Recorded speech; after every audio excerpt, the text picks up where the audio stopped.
you're so dirty. Yeah, you look so dirty. You were never worthy. Lately, it's you. Welcome to the Jeremy Hill Show. If you're easily triggered, leave now, because this is not the show for you now. This is going to be kind of crazy. There's going to be so much delusion that's going to come from this woman's mouth. So I'm not going to even bother you with a long monologue. I'm just going to get straight into it. Give me a moment as I pull it up on your screen, ladies and gentlemen. Hold on for a second. But you got to hear this for yourself to actually believe what you're about to hear. Can you dig it? Until men acknowledge their betrayal. Y'all, I'm still processing, so bear with me. It's a bit of a long video, but walk through this with me. Hear me out, okay? So the creator that I'm stitching has theorized that Black men and Black women will not get along until Black men admit, or at least the thought that they betrayed us at some point and sold us out. And that's the reason we just can't get on the same page. And hearing this theory has struck a chord, like in my depths. You know, our DNA is extremely old and it's ancient essentially. There's something in me that's been ignited by this theory and I can't put my finger on it. And the thing is, I've been feeling like this, but I didn't have the words because I don't know where to study this. I don't know where to look for this, but there was like an inner knowing. And hear me out. So this is my theory. It is my belief that Black women, and when I say Black, I just mean melanated. I know that Black is a construct, so just relax on that, right? Black is a construct. It's just a figment of your imagination. There are no Black men. Let's keep going. But it's my belief that Black women had communities and pockets of divine feminine. That the men were not a part of these communities. They were on the outskirts. They were the guards, they were the warriors, and they just help us make babies. That was it. They didn't have any place in our society except for that. They were essentially the worker bees. We were all the queen bees and they were the worker bees. And it is the Black men didn't have any role except for making babies. Okay, we were the worker bees. So in other words, we were underneath the authority of women. It gets deeper. I'm trying not to stop. I'm gonna let it keep going. I'm trying to shut up a little bit, man. It's crazy. Any place in our society except for that. They were essentially the worker bees. We were all the queen bees and they were the worker bees. And it is my belief that we had rituals, we had magic, we nurtured, we were healing, we had all these things going for us. And the white man came, planted a seed in Black men's ear, and they said to them something like this, in my imagination. They said something to them like, listen, we see how your society is being ran, and we see that the women they've got all the power here. We're going to start a new society. We're going to label it a patriarchy, and guess what? You get to be in charge. And I think that Black men were convinced there was a pact. There was a pact between him and the white man. And I think that for ages, they've been trying to get white men to live up to the pact. Listen. Now, do you hear this foolery? Now, what she said is there was no patriarchy until Europeans came, until there was white people came, right?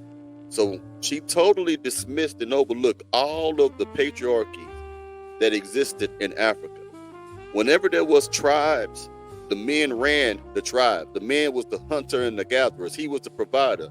He was the one, if they had politicians, not like how we do today, but they had men of authority who had different roles. It was ran by men. Now, this woman telling you, she's telling you, again, I can't stand this victim mentality that it's the white man's fault. It's not the white man's fault.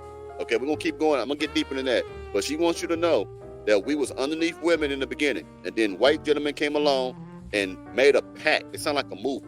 We made a pact with the white man and said, we're going to create a patriarch because men never was leaders at the time. This is delusion. This is straight delusional. And she said it's in her imagination. You're right.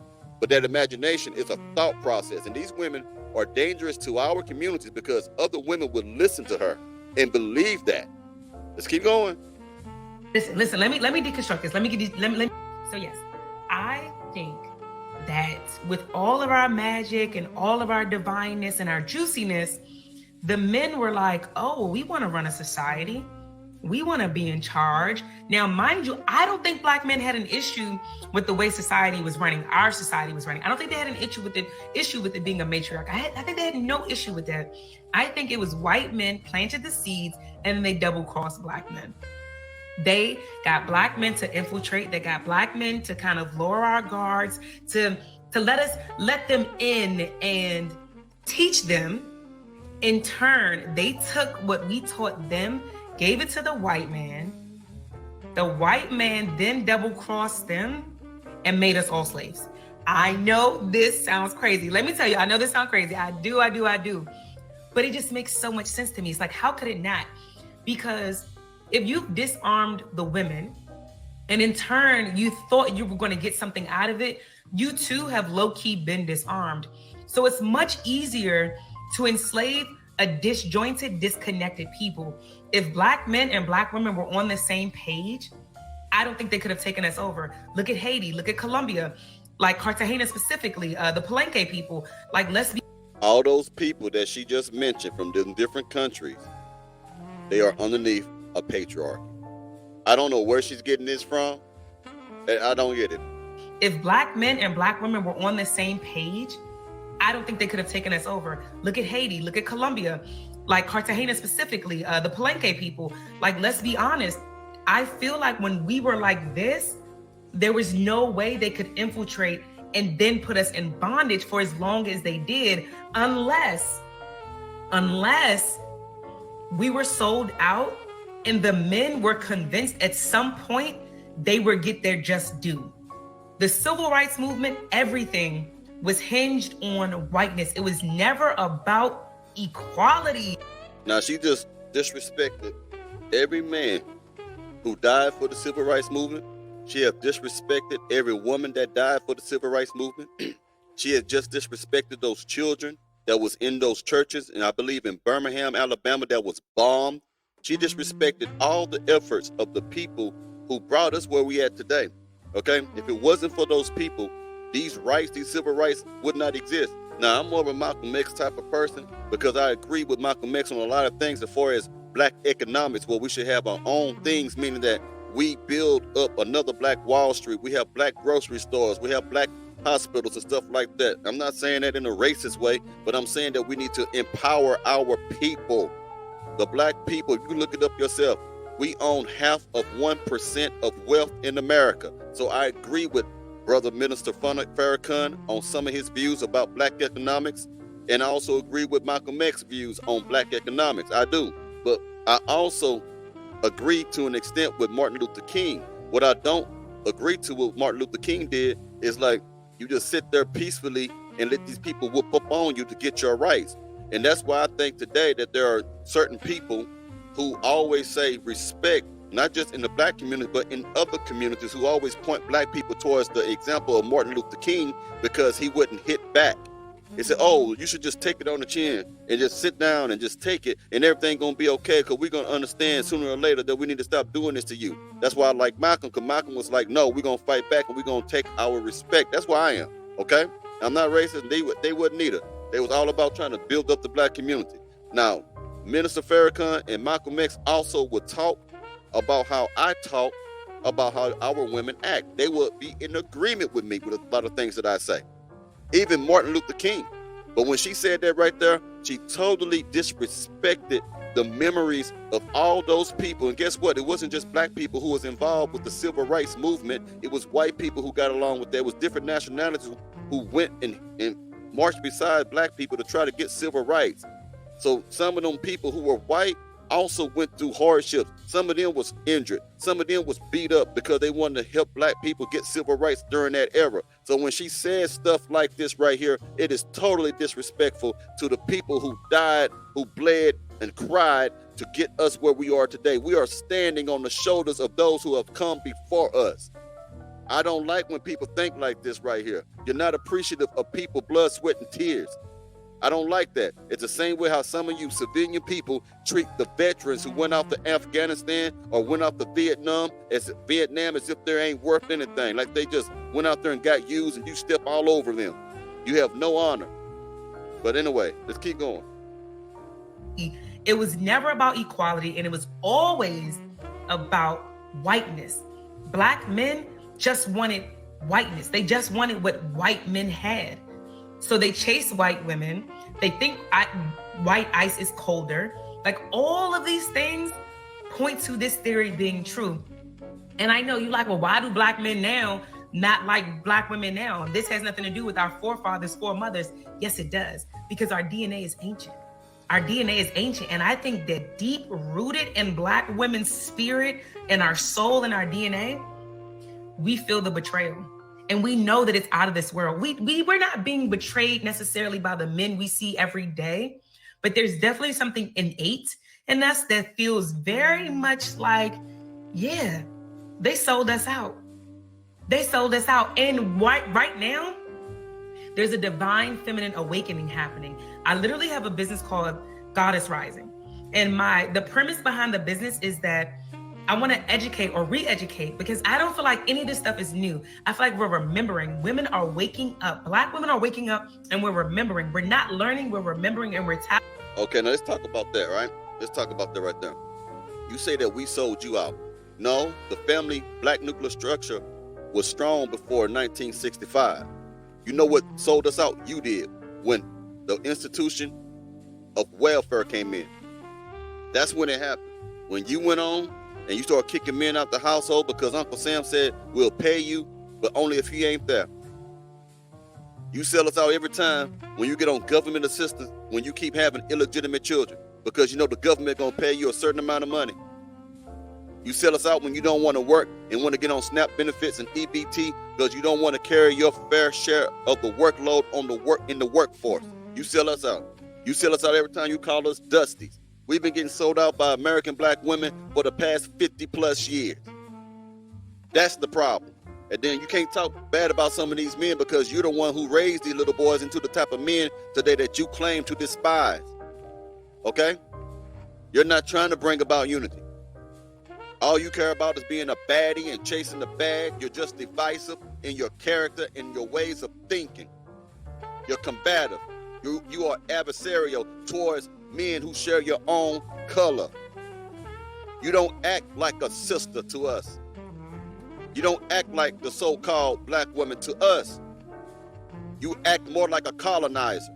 The ones that you say that like to put our people down, that like to step on the black community, the ones who like to talk bad about us and destroy our images, that is the work of a colonizer, right? That's what you act like. You don't act like us. You act like you belong to the Klan by the way that you talk about us and put us down. So don't tell us how we let you down or sold you out, because you have been selling us out and selling yourselves out for greater than half a century. Tapping in to our divine places where we're exactly supposed to be. It is my belief that because the divine feminine is reclaiming her power, I want to educate black women so that we're driving the bus and we're not under the bus. If you think about it, this theory makes complete sense simply because black women as a whole never attempted to assimilate. The only people that attempted to assimilate were black men. They tried to assimilate. They tried to be all the things that white men wanted so that white men would honor the pact that they made with their forefathers. That ancient pact that white men made that they have yet to honor, black men have been striving and fighting and trying to figure out a way to get white men to hold up their end of the bargain. I feel like black men were complacent and complicit in slavery. Don't get me wrong. I'm not saying some of us. Now you just disrespected all of the black slaves, all the men who were brought here, the families that was brought here by force, all the women that was that men forced themselves upon. You are talking about all the black men and women who got tortured during the era of slavery. You're talking about all the families that was broken up. One child sent to this plantation, the other child sent to this plantation, the mother sent to this, just everything that happened to us. And you're going to say that the black man was complicit as if we wanted to be there. Whenever black people tried to rise out of that, you know what they did? They hung them. They did horrible, torturous things. They tortured them. They ended their lives. And while you're talking, how can you talk? Because during the time of slavery, you wasn't the one fighting. You were the one that was laying down with massa by choice or by force. What did you do? There's many stories of slaves like Nat Turner. Look him up. Nat Turner. Descent Leoverture, if I'm saying the name right. There's a lot of examples in history of black men who fought against the oppressors, the ones who you would call colonizers. Okay? Where were you in history? Other than Harriet Tubman and all that, which I respect what she did, but where were you at? When was you ever on the front lines like the black men when it came to fighting for what rights and equal rights were? Where were you at? You was in the kitchen supporting the black man while they tried to create and carve out a new future for your children's children. Where were you at? You didn't have no power, no equality until black men stood up with the civil rights, until other men came together and said, we're going to grant you civil rights, because there has always been a power imbalance. And my community had to fight to get where they at today. You did some part, but your part was trivial. It wasn't as significant as the lives and the torture that the men went through. So she doesn't love herself. She might think she don't love the people. I'm for the people. I'm for the culture.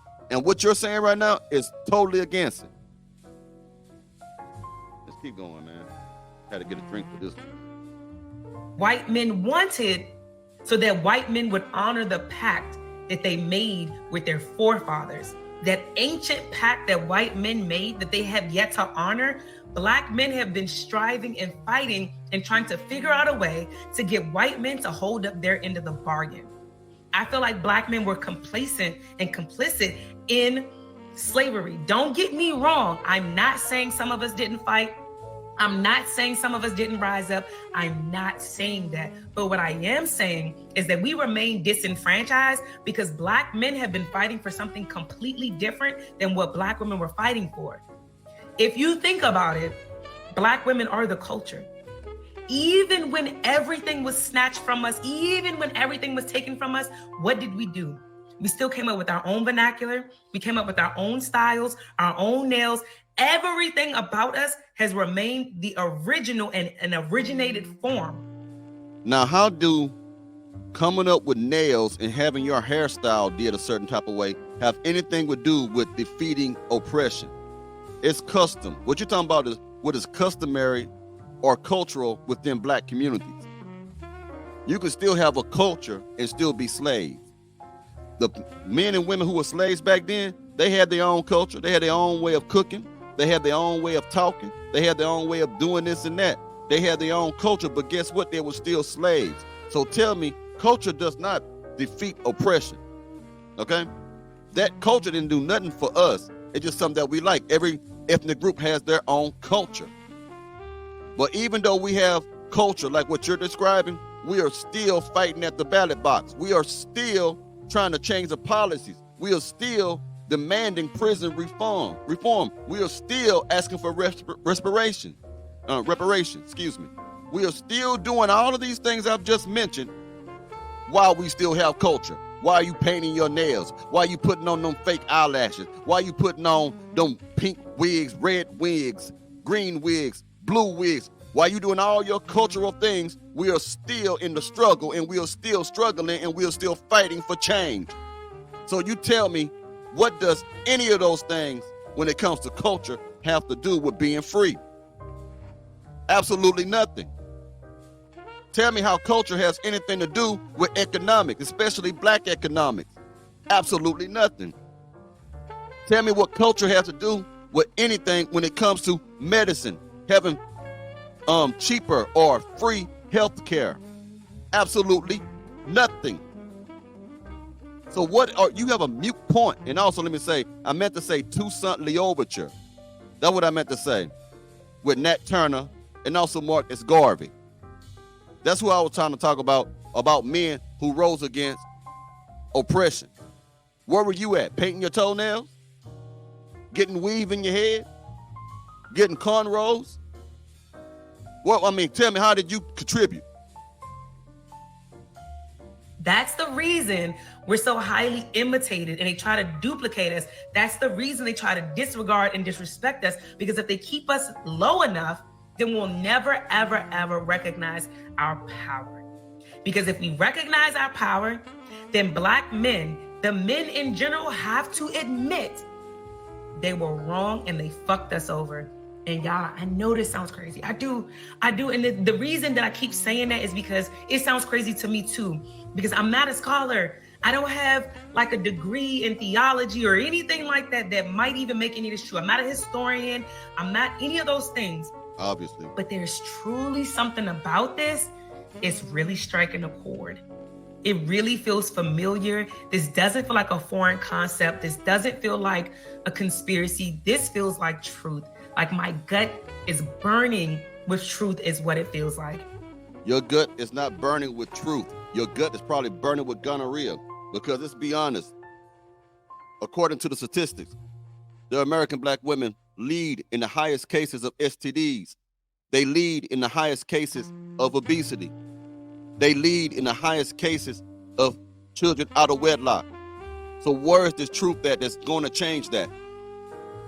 You are delusional, man. You are completely delusional. You're suffering from cognitive dissonance, where reality isn't reality to you. Reality is something that you create. You have a warped sense of reality. That's what's going on right here. And this is for educational purposes. I promise y'all, again, I'm going to keep saying this. I know it sounds crazy, but it can't be. Can't be, because we were made slaves. It was almost as if like we walked into it. It was almost as if like we just surrendered. There was nothing. How did they get all of us? All of us? They came into our home and got all of us? Everybody? The reason being is because we were disenfranchised, because the men were convinced that, oh, you know what? If we let this happen, we're going to be on top. We're going to be in charge of the patriarchy. And guess what? Black men had no real hand in building the patriarchy because they didn't even have rights at first. They couldn't vote either. They weren't considered human either. They were double-crossed. And for me now, it's just like, oh my gosh. This feels so real, y'all. This feels so real. I can't not feel this. I can't not hear this. I can't not. It just feels so real. Y'all gotta let me know what y'all think, because I'm convinced that now with the divine feminine awakening and she's coming into power, people are scared. The patriarchy slowly but surely is coming to its knees.